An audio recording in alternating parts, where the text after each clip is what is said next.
जय माता दी दोस्तों। जुलाई का महीना शुरू होने वाला है और ये जुलाई मंथ सिंह राशि के लोगों के लिए कैसा होने वाला है, चलिए विस्तार से जान लेते हैं।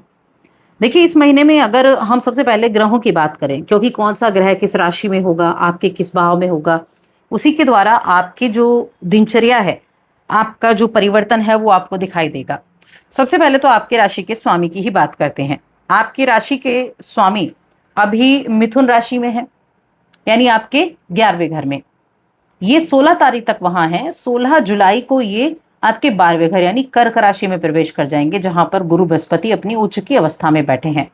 तो ये इन दोनों ग्रहों की युति रहेगी, यानी कि जो इस महीने का पहले 15 दिन है उनमें आपको अलग तरह का प्रभाव देखने को मिलेगा और 15 दिन बाद दूसरा आपको प्रभाव देखने को मिलेगा। जब इस महीने की शुरुआत हो रही है, यानी 4 जुलाई का दिन जो रहेगा, उस दिन शुक्र का भी राशि परिवर्तन है और शुक्रदेव अभी तक आपके 12वें घर में बैठे हैं और ये 4 जुलाई को आपकी राशि में प्रवेश कर जाएंगे, जहां केतु हैं। केतु के साथ शुक्र की युति हो जाएगी। एक परिवर्तन कब होगा? ये होगा बुध देव का। बुध देव 7 जुलाई को वक्री अवस्था में मिथुन राशि में चले जाएंगे और 24 जुलाई को ये वहीं पर मार्गी हो जाएंगे। 27 जुलाई को एक बहुत बड़ा परिवर्तन है जो शनिदेव का है। शनिदेव जो अभी तक मीन राशि में विराजमान है, ये 27 जुलाई को वक्री होने वाले हैं। तो इनकी भी स्थिति, जो ये वक्रस्थ स्थिति रहेगी, ये भी आपके जीवन में परिवर्तन लाने का काम करेगी। अब ये जो ग्रहों का हमने राशि परिवर्तन की बात की, तो ये कैसे प्रभाव देंगे इस महीने में आपको, चलिए जानते हैं। बस एक छोटा सा निवेदन है आगे बढ़ने से पहले, चैनल पर आप पहली बार आए हैं तो सब्सक्राइब जरूर कर लें। सबसे पहली चीज तो कुंभ, ये सिंह राशि के जो जातक हैं उनके लिए ये महीना खुशी देने वाला महीना है, ये आप समझ लीजिए।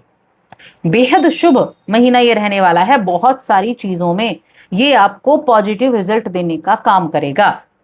इस महीने में अगर आप अपने समय और अपनी ऊर्जा, इन दोनों का प्रबंधन करके चलते हैं, तो यकीन मानिए आपको उम्मीद से कहीं ज्यादा शुभ फल की प्राप्ति होने वाली है। क्योंकि जब ये महीना शुरू हो रहा है तो देखिए, 4 तारीख को जो शुक्रदेव आपकी राशि में आ रहे हैं ना, ये क्या है, आपके तीसरे घर के स्वामी हैं और आपके 10th लॉर्ड भी हैं। तो इनका आपकी राशि में आना, आपका जो अधिकांश समय है ना, वो बड़ा लोगों के साथ हंसी खुशी में बीतने वाला है। और 7th हाउस पर उनकी दृष्टि रहेगी। हालांकि केतु भी देख रहे हैं और 7th में बैठे भी राहु हैं, लेकिन उसके अलावा इसके बावजूद करियर, कारोबार, इन सब में अनुकूलता बनी रहेगी। आप जहां काम करते हैं, आपका जो कार्य क्षेत्र है, वहां आपके सीनियर हो गए, आपके जूनियर हो गए, दोनों आपके ऊपर मेहरबान होंगे और अपनी तरफ से पूरा सहयोग देंगे, समर्थन देंगे। इस महीने में जो इस राशि के स्टूडेंट है ना, खास तौर से मैं स्टूडेंट्स की बात करूंगी, जो किसी तरह का वेट कर रहे थे किसी परिणाम की, तो वो परिणाम उनको इस महीने में प्राप्त होगा। और देखिए, काफी हद तक शुभ समाचार मिलने की प्राप्ति का योग भी बना हुआ है।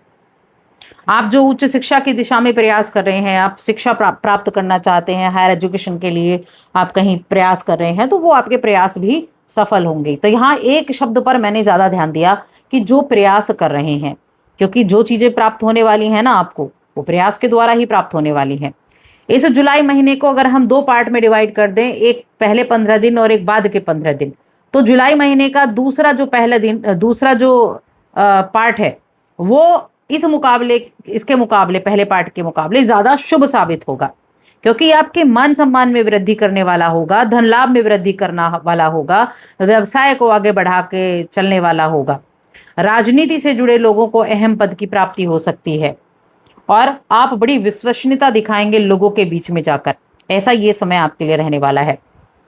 तो यहाँ चीजें जो है काफी अच्छे से रह रही हैं। कर्म स्थान के स्वामी का अच्छा सहयोग आपको मिल रहा है। कर्म स्थान का स्वामी कौन है? शुक्रदेव हैं। कहाँ बैठे हैं? आपकी राशि में बैठ जाएंगे शुरुआत में ही, तो उनका पूरा सपोर्ट आपको देखने को मिल रहा है। और 7 जुलाई को ये जो बुध का गोचर है ना, ये संकेत कर रहा है कि व्यापार, व्यवसाय, इनसे संबंधित जो मामले होंगे वहां भी आपको ठीक ठाक परिणाम मिलने वाले हैं। यानी कि ऐसा नहीं वहां आपके लिए बुरा रहेगा, वहां भी आपके लिए ठीक रहेगा। और पिछले महीने में आपने जो भी अपने व्यापार करने वाले जातकों की मैं बात करूं, उन्होंने जो प्राप्त किए, उसके मुकाबले ये महीना ज्यादा अच्छा रहने वाला है। लेकिन ध्यान क्या रखना है, कोई भी किसी भी तरह का नया प्रयोग या कोई भी बहुत बड़ा रिस्क लेना उचित नहीं रहेगा, उसका आपको ध्यान रखना है। कोई बहुत बड़ा रिस्क आप ना लें, क्योंकि देखिए छठे भाव के स्वामी कौन है? छठे भाव के स्वामी है शनिदेव, सप्तम के स्वामी है शनिदेव, और शनिदेव की स्थिति क्या है? मंगल पर उनकी दृष्टि है। 27 को ये वक्री हो जाएंगे, तो ये थोड़ा सा मिले जुले प्रभाव दे रहे हैं, लेकिन बाकी ग्रहों की दृष्टि से देखें तो फिर भी ठीक ठाक रहने वाला है। फाइनेंशियली क्या है? फाइनेंशियली ग्रोथ इस महीने में आपकी अच्छी खासी होगी। धन के जो स्वामी हैं वो कौन है? बुधदेव हैं। और तीसरा घर के स्वामी कौन है? शुक्रदेव हैं, आपकी राशि में बैठे हैं। करियर के स्वामी कौन है? शुक्रदेव है, आपकी राशि में बैठे हैं। तो आप अपनी मेहनत के अनुरूप, अपने जो प्रयत्न हैं आपके, उसके अनुरूप सफलता हासिल कर पाएंगे। हालांकि जो ये शनिदेव की दृष्टि है ना, वो लगातार क्या करेगी? थोड़ा आपको डिस्टरबेंस भी देगी, लेकिन कहते हैं ना कि जब आपने हार मानी नहीं, हार मानना आप जानते नहीं, तो चीज़ों को आप ठीक से कर पाएंगे।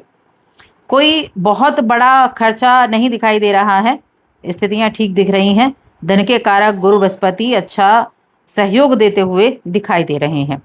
चलिए अब रिश्तों की बात करते हैं, रिश्ते के मामले में कैसा है?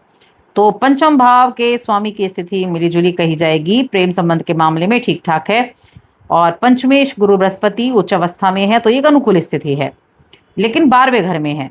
तो लॉन्ग डिस्टेंस रिलेशनशिप वाले लोगों के जीवन में मधुरता बनी रहेगी, और तुलनात्मक रूप से अच्छी भी रहेगी। और मिलना थोड़ा सा कम हो पाएगा, कि हो सकता है मिलना कम हो। जो दूर रह रहे हैं उनका बहुत अच्छा यहाँ समय रहने वाला है। अभी जो 4 जुलाई को हमने शुक्र के राशि परिवर्तन की बात की थी और केतु के साथ युति की बात की थी, और उस पर मंगल का प्रभाव, तो ये मर्यादित तरीके से प्रेम करने वाले लोगों के लिए अनुकूल परिणाम देगा। यानी कि सगाई विवाह से संबंधित बातें जो है वो इस महीने में आगे बढ़ पाएंगी, लेकिन मर्यादित मैंने कहा है कि जो जनरली आप अपने रिश्ते को बनाकर रखना चाहते हैं उनके लिए, वरना चीज़ें जो है नुकसान देने वाली भी रह सकती हैं अगर आप सिर्फ टाइम पास कर रहे हैं तो किसी भी तरह की लापरवाही आपको नहीं बरतनी है, ये ध्यान रखना है आपको। आप पिछले कुछ दिनों में अगर कुछ चीज़ें वैवाहिक जीवन में थोड़ा आपको परवाह, यानी कि बेपरवाह आपने चीज़ें की थी, लापरवाही की थी, तो उस चीज़ को आप ठीक कर पाएंगे इस महीने में, क्योंकि 4 जुलाई के बाद ना चीज़ें फिर भी तुलनात्मक रूप से बेहतर रहेंगी। रिलेशनशिप के मामले में आपको जो बीच में कमी आई थी ना, उसको दूर करने का मौका मिलेगा।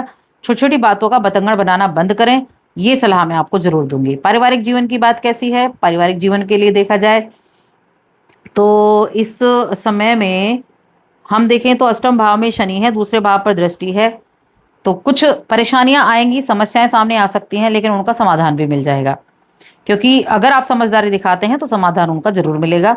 लापरवाही आप ना करें बस किसी भी चीज़ में। देखिए चौथे घर का जो स्वामी है मंगल है, और वो परिणाम देने की कोशिश कर रहा है। गुरु बृहस्पति की दृष्टि चौथे भाव पर है। ऐसी स्थिति में घर गृहस्थी से संबंधित मामले काफ़ी हद तक बहुत अनुकूल बनते हुए दिखाई दे रहे हैं, कोई ऐसी बड़ी समस्या के योग नहीं है। तो कुल मिलाकर ये भी समय आपके लिए अच्छा रहेगा। आपकी हेल्थ की अगर हम बात करें कि आपकी हेल्थ कैसी रहने वाली है, तो हेल्थ के मामले में ठीक ठाक है। छोटी मोटी समस्याएं हैं, वैसे कोई बड़ी समस्या आपके लिए नहीं दिख रही है, तो अपने खाने पीने का ध्यान रखें, एक्सरसाइज वगैरह करते रहें, तो आपकी हेल्थ अच्छी रहेगी। अब आ जाते हैं उपाय के ऊपर, क्या उपाय आपको करने हैं।